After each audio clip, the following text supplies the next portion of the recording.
Resort manager ने गीतांजलि को पहचान लिया और वहीं दादी सा के सामने उसकी पोल खोल दी। जी हाँ दोस्तों, सीरियल यह रिश्ता क्या कहलाता है कि अपकमिंग ट्रैक में कहानी अब एक नए और धमाकेदार मोड़ पर पहुंचने वाली है। रिसोर्ट मैनेजर ने आखिरकार गीतांजलि को पहचान लिया और दादी सा के सामने बड़ा खुलासा कर दिया।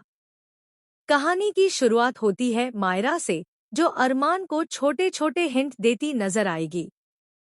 मायरा के इन हिंट्स को समझने में अरमान को ज्यादा वक्त नहीं लगेगा। दूसरी तरफ दादी सा अभीरा को लेकर मायके ज्ञानी मसूरी गई है और इसी बीच गीतांजलि अरमान से हनीमून पर जाने की जिद करती नजर आएगी। वह कहती है कि अब तो अभीरा भी ठीक है और कोई रुकावट नहीं है, इसलिए हमें अपने रिश्ते को आगे बढ़ाना चाहिए और शादीशुदा जिंदगी को नया मोड़ देना चाहिए। कहानी में दिखाया जाएगा कि अरमान गीतांजलि की इस जिद को मान लेता है और तुरंत हाँ कर देता है। वह गीतांजलि को लेकर मसूरी जाने के लिए तैयार हो जाता है। पूरे रास्ते गीतांजलि बहुत खुश नजर आएगी और मन ही मन सोच रही होगी कि आखिरकार अरमान भी अब उसे मौका दे रहा है और उनके रिश्ते को नया जीवन मिल रहा है। लेकिन ट्विस्ट यहीं से शुरू होता है। रिसोर्ट पहुंचते ही गीतांजलि को बड़ा झटका लगता है। रिसोर्ट मैनेजर जैसे ही गीतांजलि को देखता है, वह उसे पहचान लेता है और साफ कह देता है कि आप पहले भी हमारे रिसोर्ट में आ चुकी हैं।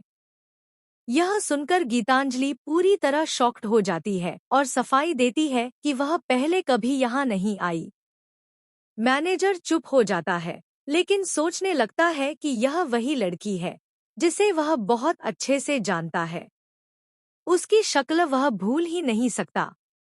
वह पहले भी रिसोर्ट में आई थी और तब इसके साथ कोई और था, शायद उसका पति। यहीं से कहानी का बड़ा खुलासा होता है। पीछे खड़ी दादी सा मैनेजर की सारी बातें सुन लेती है और उससे पूछती है कि वह गीतांजलि को कैसे जानता है। मैनेजर बताता है कि उस समय गीतांजलि और उसके पति के बीच रोज झगड़े होते थे। इतना ही नहीं, एक दिन झगड़ा इतना बढ़ गया कि उसने गुस्से में रिसोर्ट का बहुत सारा सामान तोड़ दिया था। वह खुद को नुकसान पहुंचाने की कोशिश कर रही थी। उसके पति ने बहुत मनाने की कोशिश की और रिसोर्ट का सारा नुकसान भरपाई कर दी, लेकिन गीतांजलि गुस्से में रिसोर्ट छोड़कर चली गई। मैनेजर आगे कहता